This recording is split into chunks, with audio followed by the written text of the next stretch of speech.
Bismillahirrahmanirrahim. Assalamualaikum warahmatullahi wabarakatuh.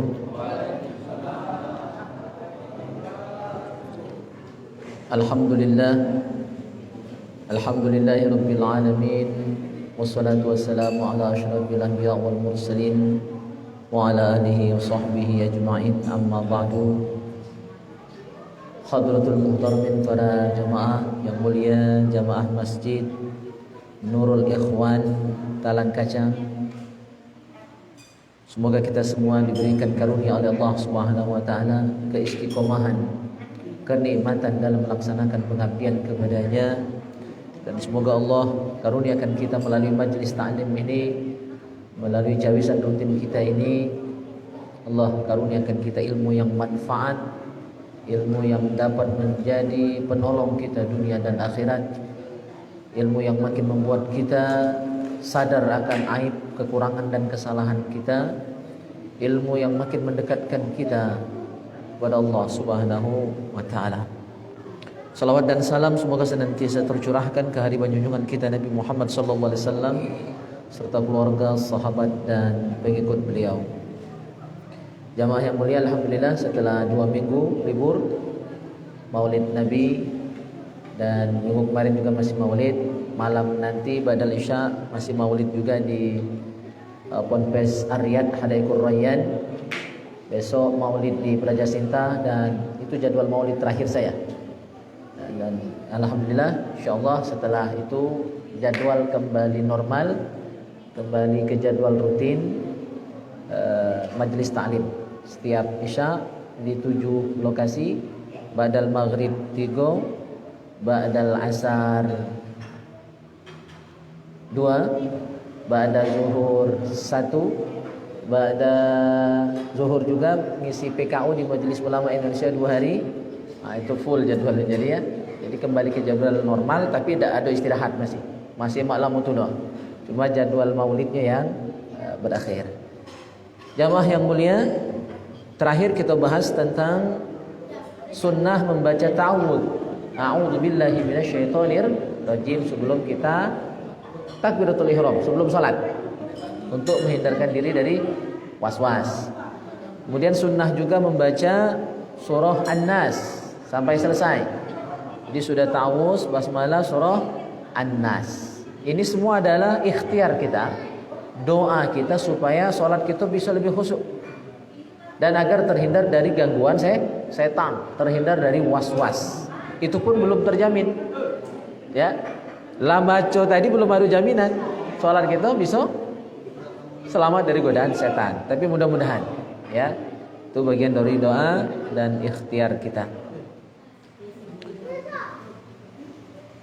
Kita akan bahas malam hari ini sunnah dalam sholat yang ke-16, 17, 18 dan 19 insyaallah.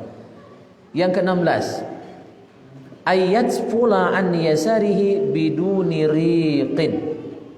Sunnah ketika kita was-was dalam sholat, perasaan ada gangguan dari setan, baca ta'awuz dan doa-doa perlindungan dari setan lainnya. Sunnah setelah itu agak sedikit meludah, ya, ke arah bawah sebelah kiri.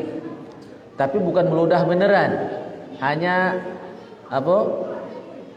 caknya baik meludah, ya. Jadi ta'awuz dalam hati. Nah itu baik. Jadi jangan sampai ya beludah banyak. Ya pecawung baca doa di ayat, baca doa di air misalkan, baca Fatihah misalnya, sudah itu kan sunnahnya dembus. Ya, jadi bukan beludah beneran. Cacak beludah baik. Biduni rikin, tanpa air liur. Tanpa air liur. Nah itu sunnah. Berdasarkan hadis Nabi Muhammad sallallahu alaihi wasallam, ya, riwayat dari Abu Hurairah, la yazalun nas yatasaaluna hatta yuqal. Orang ini akan senantiasa bertanya-tanya, ya, sampai dia dikatakan, ditegaskan, ya, apa yang sering dikatakan orang, dan ini salah, ya, kata Rasul, hadza khalaqullah al-khalqa. Semua yang ada di alam ini, di dunia ini adalah ciptaan Allah. Yakin gitu itu kan? Semua yang ada, kita dan seluruh makhluk Allah adalah ciptaan Allah. Nah, kadang-kadang pertanyaan ini dilanjut. Kalau yang menciptakan makhluk adalah Allah, faman khalaqallah? Siapa yang menciptakan? Allah. Nah, pertanyaan ini bahaya. Dan pertanyaan ini berasal dari was-was. Pertanyaan ini berasal dari setan. Dan itu dalam kajian tauhid namanya tasalsul. Tak sudah-sudah. Kita diciptakan Tuhan. Nah, kaget Tuhan diciptakan, Tuhan lagi. Berarti Tuhannya siapa sebenarnya? Nah, pertanyaan ini harus di-cut, dipotong, jangan dilanjutkan. Dulu mungkin kita masih kecil-kecil pernah nanya. Anakku juga, ya karena memang belum ngerti kan, juga pernah bertanya, Abi katanya. Kita kan diciptakan Allah, lantas siapa Abi yang menciptakan Tuhan? Nah, itu kalau untuk yang belum berakal, wajar nanya seperti itu. Nah, tapi untuk kita yang sudah mukallaf, tidak boleh. Cut. Itu namanya tasalsul, daur, berulang-ulang, tidak sudah-sudah. Ketika dia disebut Allah, maka dia tidak ada yang menciptakan. Ya kan? Kalau masih ada yang ciptakan berarti bukan Tuhan. Nah, itu was-was itu. Setan itu. Maka baca ta'awuz ketika ada pikiran seperti itu dan meludah ke sebelah kiri. Kalau di luar sholat ya apa meludahnian. Cuma kalau dalam sholat ya ala kadarnya biasa sekedar simbolis saja meludahnya itu. Itu menghilangkan was-was. Nah, kata Rasul, faman wajada min zalika syai'an, barang siapa mendapati ada pikiran seperti itu, falyakul, hendaklah dia katakan, dia yakini, dia ucapkan, ya, dia hatinya diyakini, diucapkan dengan lisannya kalau di luar salat tentunya, amantu billah, titik. Ya, tidak usah nanya macam-macam lagi. Amantu billah, aku beriman kepada Allah Subhanahu wa taala. Jadi kalau ada pikiran-pikiran lain yang merusak iman kita diciptakan Allah. Lantas siapa menciptakan Allah? Itu kan pertanyaan yang salah. Dan sengaja dilontarkan oleh setan, muncul di hati kita, di pikiran gitu. Untuk merusak iman kita, buat kita ragu-ragu. Awas, iman itu yakin. Kalau ragu berarti tak beriman lagi. Hilang, kafir. Pas ya? Hati-hati, iman itu harus yakin, tidak boleh ragu sedikit pun. Walaupun kita belum punya bukti misalnya. Yakin nih pokoknya titik. Bahwa Allah yang Tuhan kita. Dalam riwayat lain disebutkan, fa idza qalu dzalika faqulu, jika di hati kita muncul pikiran tadi ya, kita diciptakan Allah, lantas siapa yang menciptakan Tuhan? Ya kan? Nah, maka ucapkan dalam hati kita atau secara lisan kita kalau di luar salat. Kalau dalam salat cukup dalam hati ta'awuz. Apa yang kita ucapkan? Allahus samad, lam yalid wa lam yulad wa lam yakul lahu kufuwan ahad, thumma liyatspul.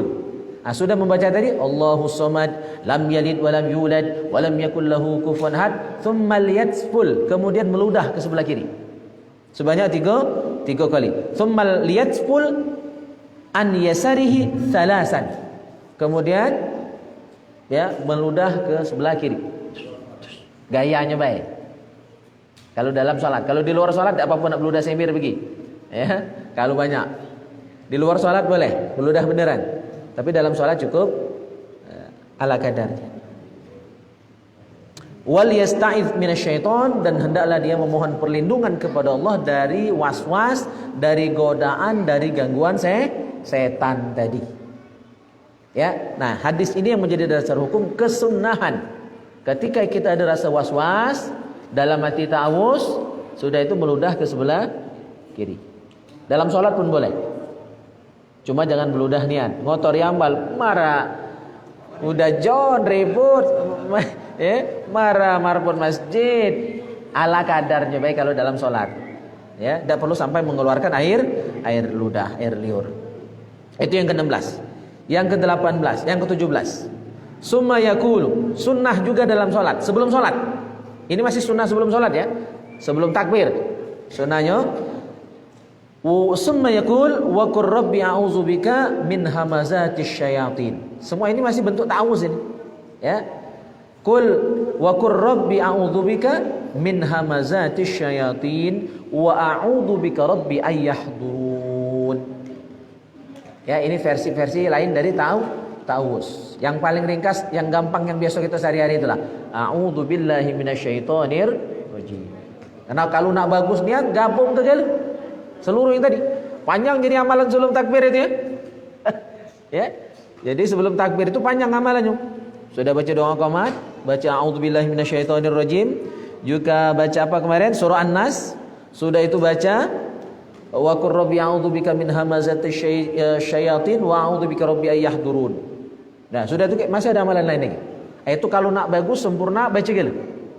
Abil khusus kalau salat dewean. Kalau jadi imam pilih salah satu baik udah ya. Kelamuan kayak setengah jam di mukaddimah baik.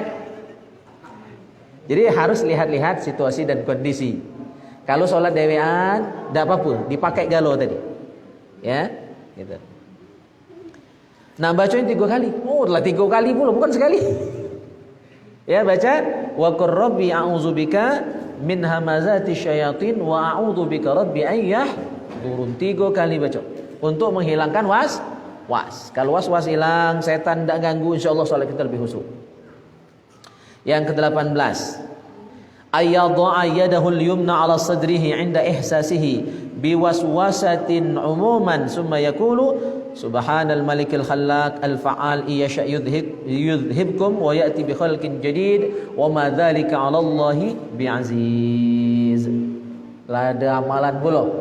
Ini bisa di luar salat atau di dalam tapi di luar salat ya, di luar salat. Artinya sebelum nak salat atau di luar waktu. Ya, bukan ketika kita hendak salat. Boleh dibaca amalan ini. Caranya letakkan tangan di dada arah sebelah kiri. Ya, bukan tengah, bukan kanan, sebelah kiri. Karena ini tempat hati kita. Dada sebelah kiri. Sembari meletakkan tangan kita di dada sebelah kiri, baca kalimat subhanal malikil khallaqil fa'al. Ya, Subhanal malikil khallaqil fa'al. Subhanal malikil khallaqil fa'al. Ya. Subhanal malikil khallaqil fa'al. Insyaallah nanti kita catatkan biar mudah dihafal. Ada sambungan ditambah dengan ayat iyasha yudhibkum. Iyasha yudhibkum wa ya'ti bi khalqin jadid. Iyasha yudhibkum wa ya'ti bi khalqin jadid. Wa ma dzalika 'ala Allahi bi'aziz. Ya, wa ma dzalika 'ala Allahi bi'aziz. Panjang pula amalannya. Oke, itulah beberapa peramalan yang sunnah dibaca sebelum kita takbiratul ihram.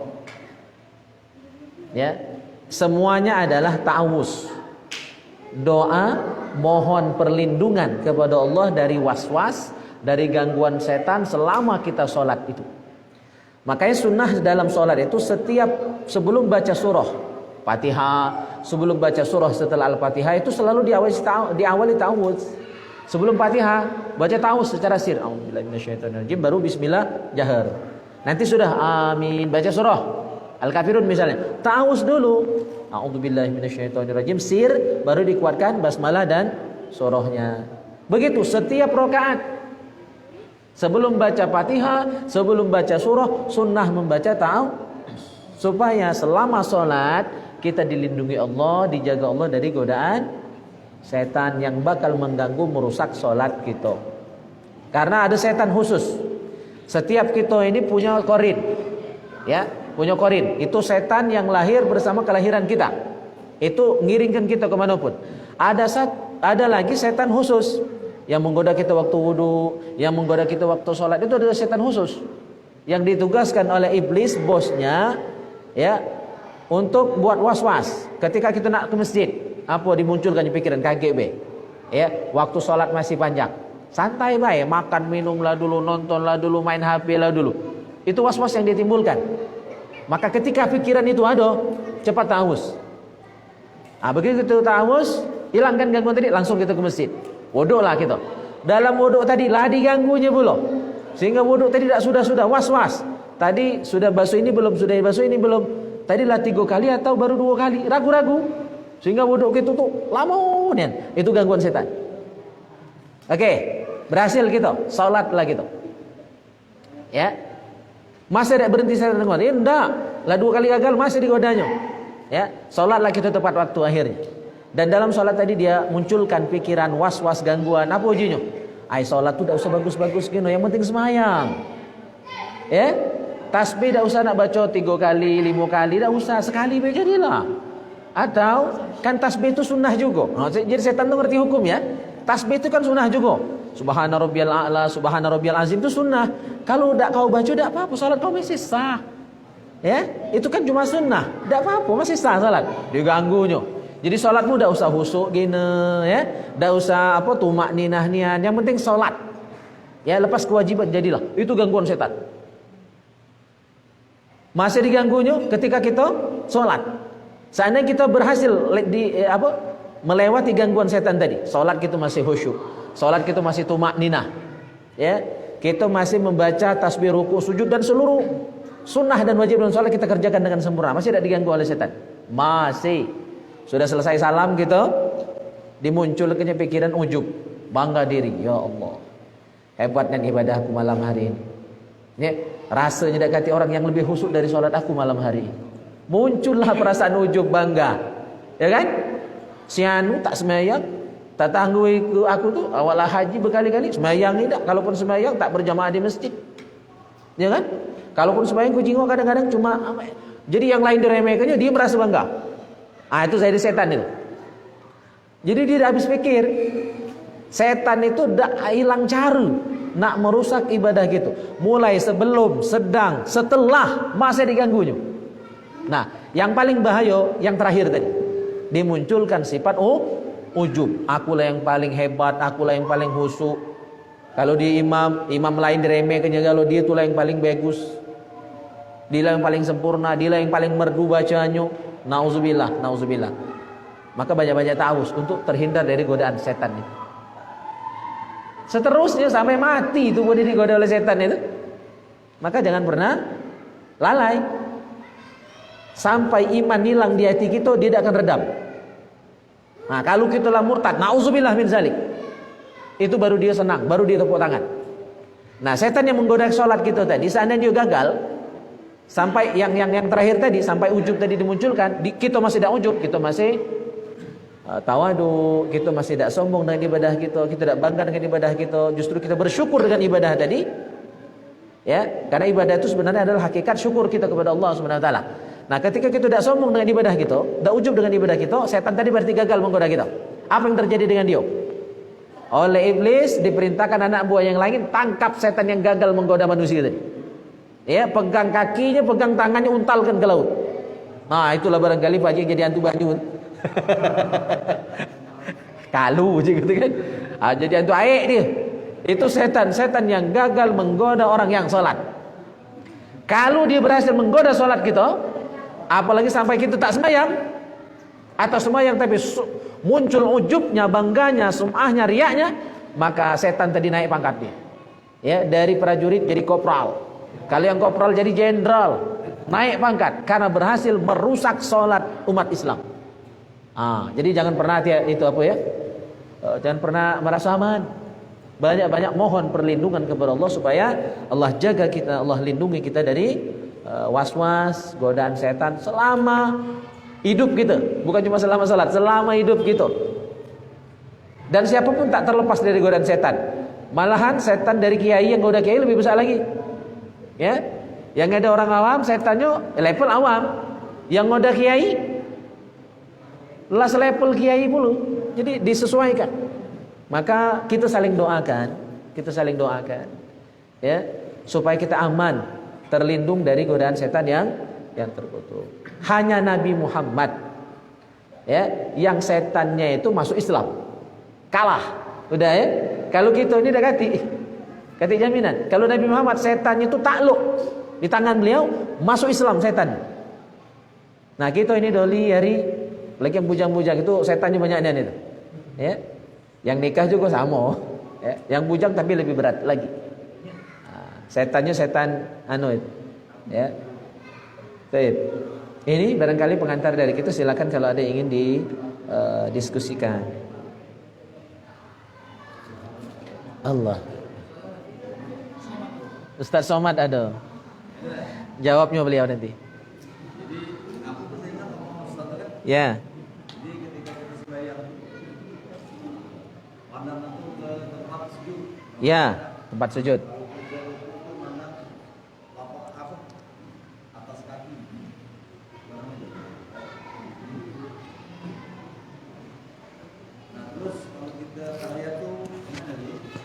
Ya, ngawasi tangan, ngawasi tunjuk dikit. Nah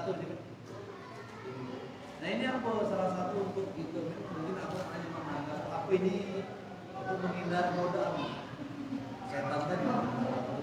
Ini ada makna di balik itu. Iya, iya. Kalau tadi kita sampai di Ustaz. Awas dado. Ini ada makna itu. Dikupas ke kiri-kiri. Ya jelas. Segala sesuatu pasti ada makna, ada nilai, ada tujuan. Kata ulama, ya, kenapa semua itu dilakukan supaya fokus, ya, tidak teralihkan ke hal-hal lain. Apalagi sejadah kita ini warna-warni, ya kan? Itu kalau tidak difokuskan ke satu titik, maka akan beralih pikiran kita macam-macam. Belum lagi setan menggoda, situasi kondisi masjid, ya, suara dan lain sebagainya itu akan merusak konsentrasi. Maka fokuskan pada satu titik. Disunahkan menundukkan pandangan, itu lebih tawadu, ya, menunjukkan kita tawadu. Karena kalau kita nyongak-nyongak, ini kan kita lagi munajat dengan Allah nih. Kita ngomong dengan orang tua itu kurang adab sebenarnya, ngawasi, melotot, ya. Dengan guru pun seperti itu. Orang tua, jadi sunnahnya menunduk di hadapan orang tua kita, ya. Kalaupun oleh itu sesekali, nak ngawas. Itu kalau adabnya nak diterapkan, ya kan? Nah, ini kita sedang berhadapan dengan Allah Subhanahu wa taala. Maka bagian dari tawaduknya kita, kerendahan hati kita, bahkan rendah dirinya kita di hadapan Allah, kita menunduk. Tidak pantas rasanya kita nyongak itu. Karena nyongak itu, ngawas itu tanda agak merasa lebih tinggi. Jadi sunnahnya menunduk, itu menunjukkan ketawaduan, lebih dekat kepada kerendahan hati dan lebih dekat kepada khusyuan. Ya, itu. Terus ya kita ngawas ke telunjuk waktu kita tahiyat itu simbol dari tauhid. Jadi 3, ya. Jadi ucapan kita mengucapkan kalimat tauhid, asyhadu an la ilaha illallah, perbuatan kita nunjuk, ini simbol, bukan nunjuk Tuhan ada di depan. Salah itu. Ya. Bahaya itu. Kalau kita waktu nunjuk seolah-olah Tuhan ada di depan, itu keyakinan yang bukan ahlus sunnah wal jamaah. Ini masalah. Ya. Bisa murtad kalau kita yakin Tuhan ada di depan, kita tunjuk seperti ini. Karena Allah itu wujud tanpa membutuhkan arah dan tempat. Itu keyakinan ahlus sunnah wal jamaah. Allah tidak membutuhkan tempat, bukan di atas, bukan di bawah, bukan di depan, bukan di belakang. Kalau ada yang ngomong, ya Allah bertempat pada tempat manapun, pada arah manapun, itu keyakinan yang menyelisihi keyakinan yang benar dari ahlus sunnah wal jamaah, kaum mayoritas dari umat Nabi Muhammad SAW. Jadi ini simbol tauhid. Ucapan kita mengucap syahadat, perbuatan tangan kita menyimbolkan memang betul-betul kita mengesahkan Allah Subhanahu wa taala, dan hati kita yakin itu. Jadi tidak boleh bertentangan antara lisan, perbuatan dan hati, seia sekata. Semuanya mengesahkan Allah. La ilaha illallah, la ma'bud illallah. Tidak ada yang berhak disembah kecuali hanya Allah Subhanahu wa taala. Jadi itu simbol tauhid. Maka sunnah diawasi. Ya, itu beberapa. Kalau nak dikupas banyak, saya juga belum sampai ilmunya ke sana. Ya, sejajar. Ya.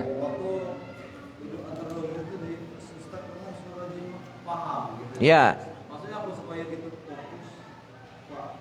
Dalam menuju sholat, mana kan di sholat. Ya.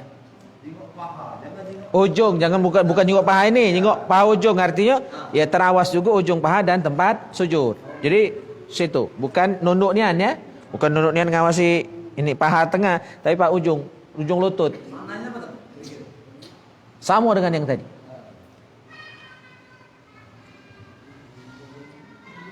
Kalau yang ini tak? Mhm. Ini kan ketika kita rokok tuh, suara juga sini. Mhm. Ya, Mhm. itu kan. Nah itu kira-kira apa lagi? Maknanya itu apa kita fokus dulu mana? Secara umum sama, tapi khususnya wallahu alam. Saya belum sampai ke sana. Ya. Ini tak lagi. Yang mana ini nak? Kalau yang sebenarnya mana? Tunjuk Ustaz kan? Apa ini? Apa ini? Hanya masalah Nah, ada juga masalah untuk di bab fikih. Iya. Apa ini? Jadi masalah itu tidak berapa walaupun itu sudah biarkan. Ya. Masalah posisi telunjuk itu khilafiyah macam-macam. Tapi kalau Syafi'i ada dua cara. Jadi begitu bangkit dari sujud, Allahu Akbar, tangan kiri kanan lurus seperti ini di atas lutut, di atas paha. Ujung jari sejajar dengan lutut. Jadi tertutup. Terbuka seperti ini. Pas asyhadu an la ilaha illallah baru menggenggam. Bukan nyangak, tapi agak sedikit menunduk. Ya. Dan ini dari awal sampai akhir tidak turun. Dari asyhadu an la ilaha illallah. Pas illallah baru ngangkat. Tidak turun sampai kita selesai. Fil alamina innaka hamidum majid. Assalamualaikum warahmatullahi baru turun. Ya. Itu cara pertama dalam mazhab Syafi'i. Cara yang kedua langsung pas Allahu Akbar dari sujud tadi langsung posisi tangan sudah seperti ini. Cuma turun dulu, belum ngangkat. Allahu Akbar udah langsung nunjuk. Pas di asyhadu an la ilaha illallah baru ngangkat. Tapi sedikit menunduk. Iya, dikit weh. Tidak nyongak. Agak menunduk. Itu kalau kajian fikihnya. Yang lain kita maklumi. Mungkin ada versi lain. Ada yang muter-muter memang ada. Itu ada mazhabnya. Ya, ada yang dia turun naik seperti itu. Ada yang muter tapi tidak sebarang puteran. Ya, ada maknanya. Cuma aku tidak tahu. Yang makai yang tanya. Ya, aku tak makai. Jadi kita jangan buru-burunya lain. Tanya yang makai.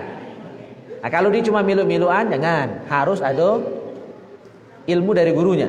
Nah, itu bisa dipertanggungjawabkan. Kalau dia cuma milu-milu, kawan aku mah itu, aku milu mulu. Itu tidak boleh. Kalau saya itu tadi, ya dua versi tadi. Itu cara mazhab Syafi'i. Nah, yang lain yang kadang angkat-angkat, kadang turun, ya. Itu silakan kalau memang ada gurunya. Ya. Atau ada yang muter. Ya. Tapi versi Syafi'i dua tadi. Ngangkat ketika illallah dan tidak turun sampai selesai tahiyat. Iya, menggenggam. Genggam. Jadi jempol jari ini menggenggam jari-jari yang lain.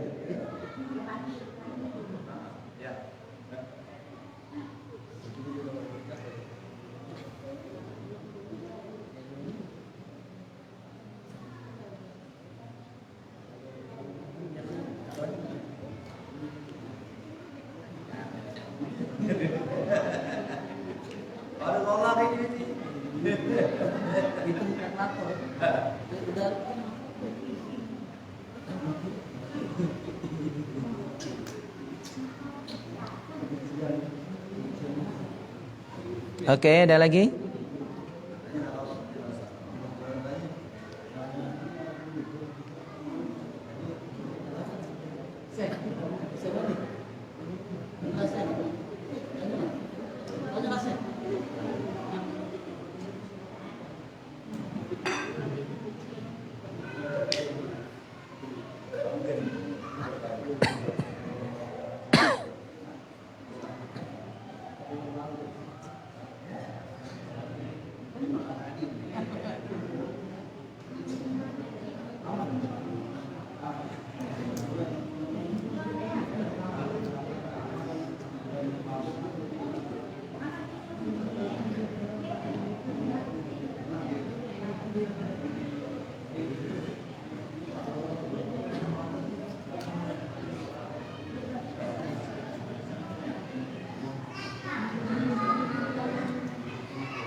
Ya. Borong ya. Dengan gitu nih di dalam sholat lagi paling banyak sholat setan mudah. Iya. Iya. Namanya itu di luar sholat ya. Di luar sholat itu. Nah, aku mikirnya sih. Makanya begini. Kita ini tidak akan mampu mengalahkan setan dengan kemampuan diri kita yang lemah ini. Kita ini lemah kan? Kalau bukan karena kekuatan dari Allah. Kita ini bodoh kalau bukan karena ilmu yang Allah karuniakan. Kita ini miskin kalau tidak diberi rezeki oleh Allah Subhanahu wa taala. Maka jangan sombong, walaupun sombong dengan setan. Ya. Jadi tetap kita butuh perlindungan, butuh pertolongan dari Allah Subhanahu wa taala. Maka banyak-banyak ta'awuz. Ya, zikir-zikir yang diajarkan oleh Allah Subhanahu wa taala, ya, zikir-zikir yang diajarkan oleh Rasulullah SAW itu adalah bagian dari perlindungan. Maka doa bagi kita seorang mukmin itu tidak boleh lepas, tidak boleh tinggal. Itulah senjata kita. Senjata kita bukan pedang, bukan parang, ya, bukan lading, bukan apa, pistol, itu bukan. Senjata kita adalah doa.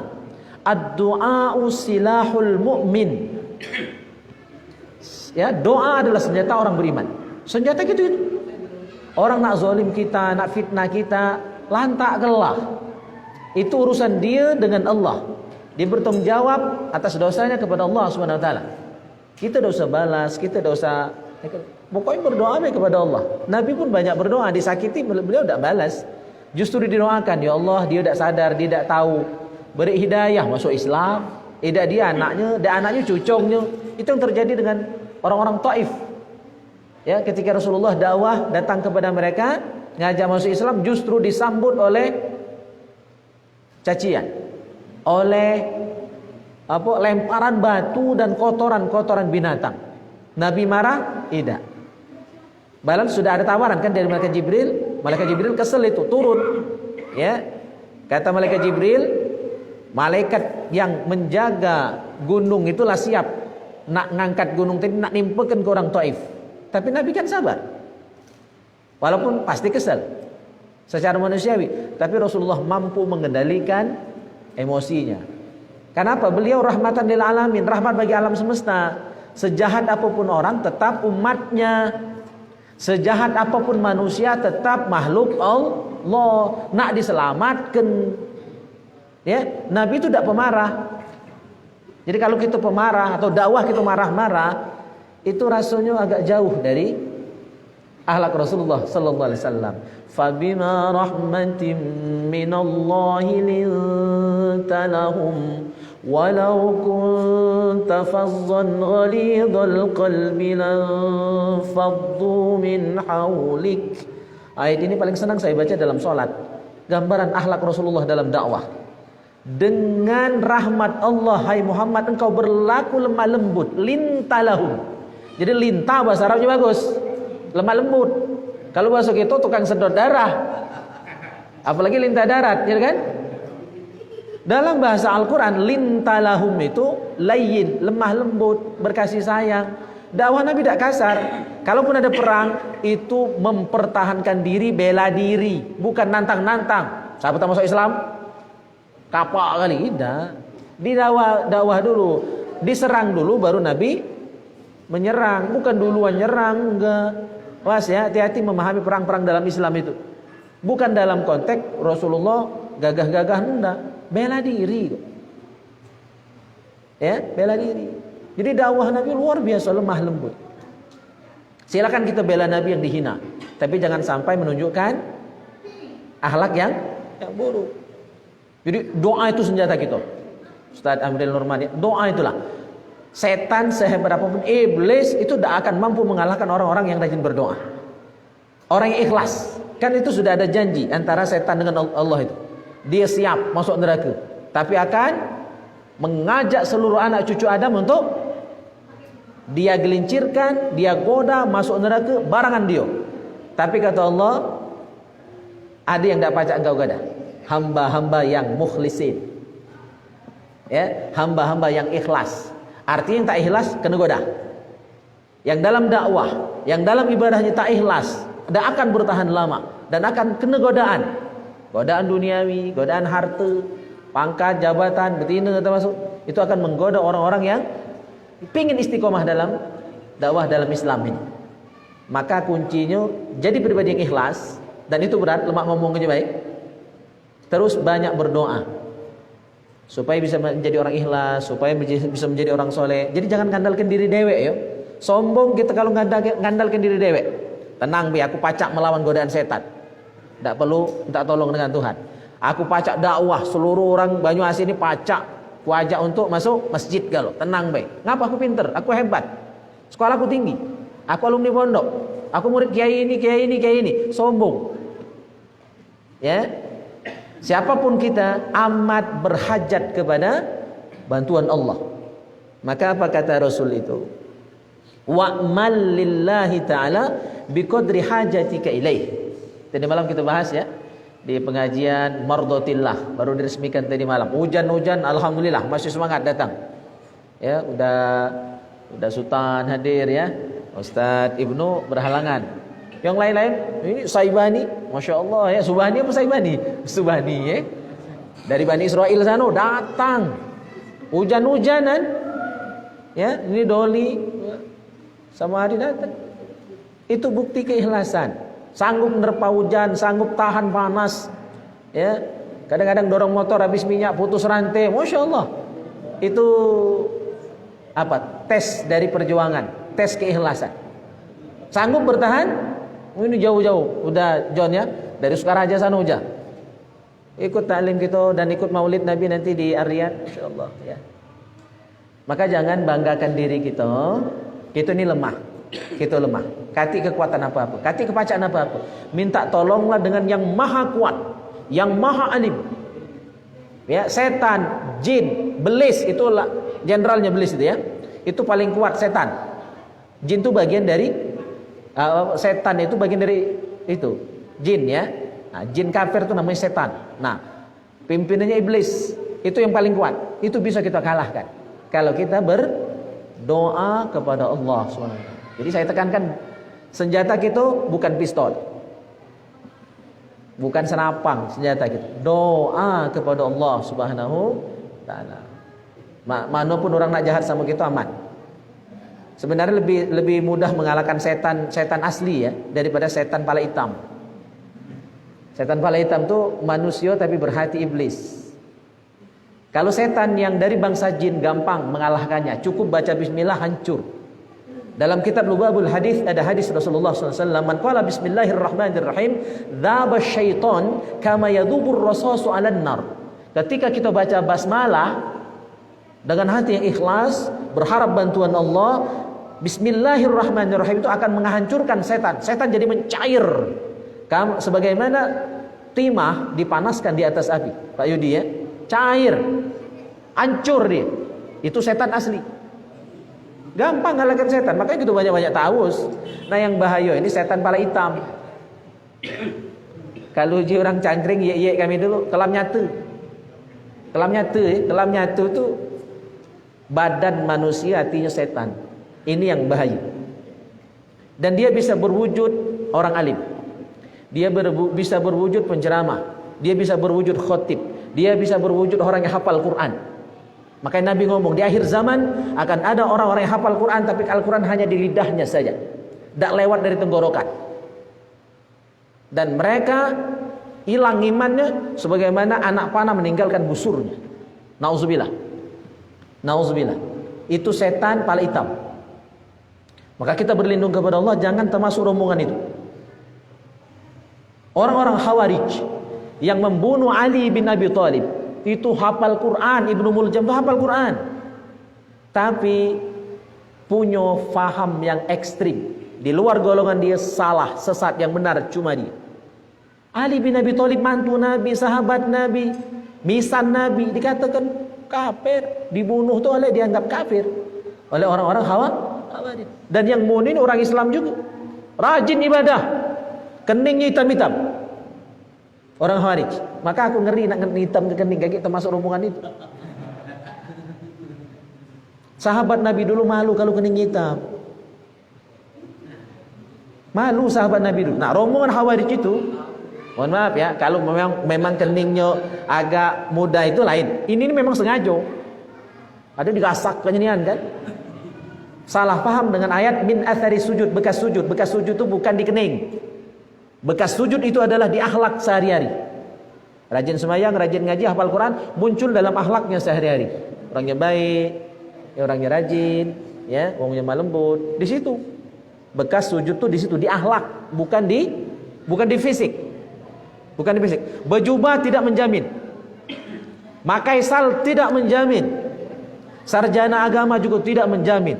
Caku guru pondok, pengurus MUI, ketua komisi fatwa saat ini dipercaya oleh pimpinan, itu tidak menjamin. Sama sekali tidak menjamin.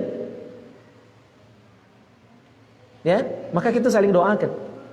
Kita saling doakan karena kita tidak ada jaminan.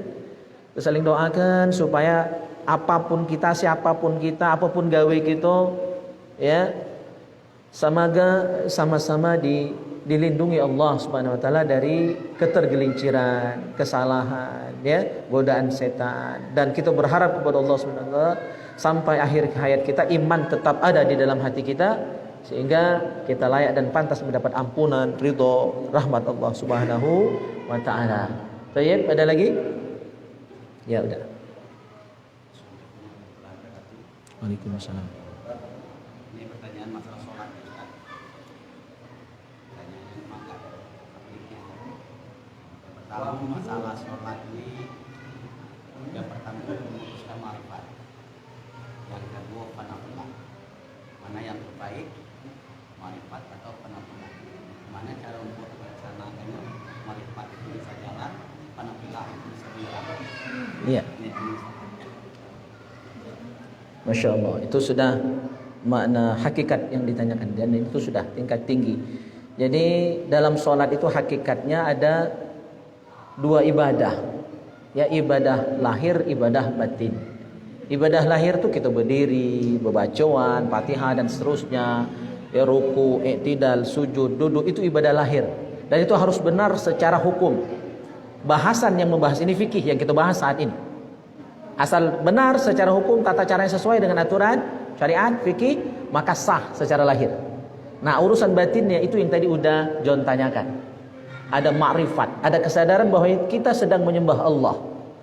Dalilnya ayat Al-Quran surah Al-Baqarah, ya, orang yang ma'rifat dalam sholatnya, orang yang khusyuk dalam sholatnya itu adalah alladzina yadhunnuna annahum mulaqu rabbihim wa annahum ilaihi raji'un. Bahwa ketika dia sholat itu ada kesadaran dia sedang liqa'illah, sedang berjumpa dengan Allah, dan hadir, ya, keyakinannya kepada Allah Subhanahu wa taala, Allah maha segalanya, itu hadir dalam salatnya, hadir keagungan Allah, hadir kemahabesaran Allah, hadir kasih sayang Allah, dia yakini selama salatnya itu.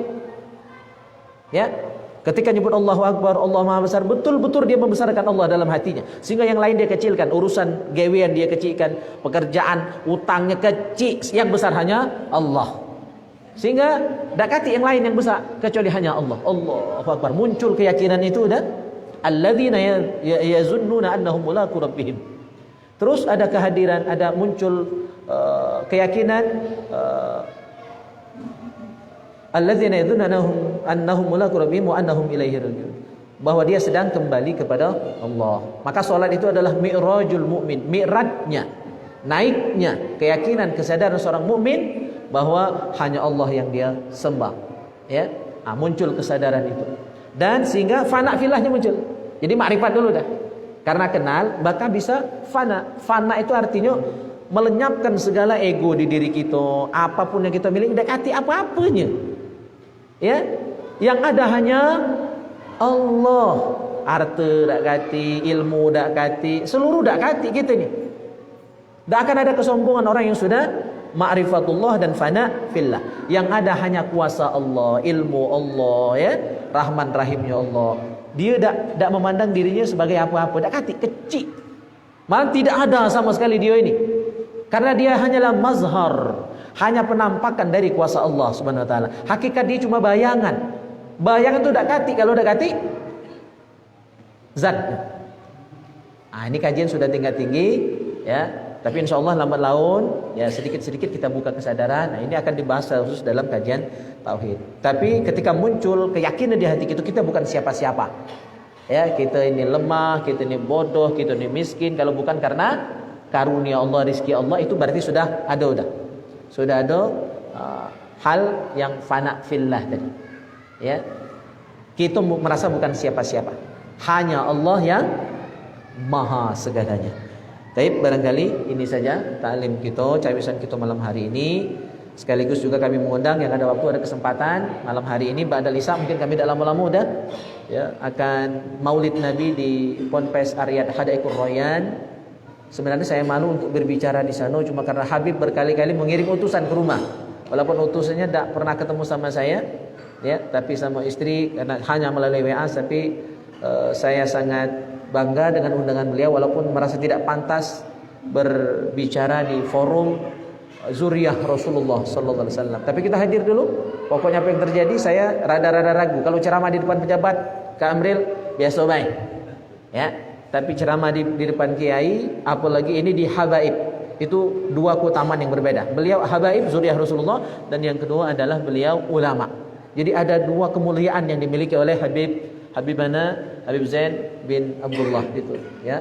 Maka silakan nanti kita hadir ke sana rame-rame, mudah-mudahan dapat berkah dari maulid itu. Ini saja. Mohon maaf atas segala kekurangan. Assalamualaikum warahmatullahi wabarakatuh. Waalaikumsalam.